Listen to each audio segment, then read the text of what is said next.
Minsan sa buhay natin, meron tayong malalaking desisyon na gagawin.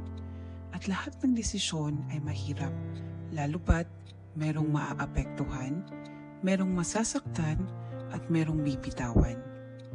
Pero sa kabila ng mga desisyon nating ito, ay mas lalo nating nakikilala ang ating sarili, nagkakaroon tayo ng bagong mga kakilala at ibang kapaligiran. At sa mga desisyon na ito, dito natin makikita na ang katapatan ng Diyos ay kailanman hindi nagbabago.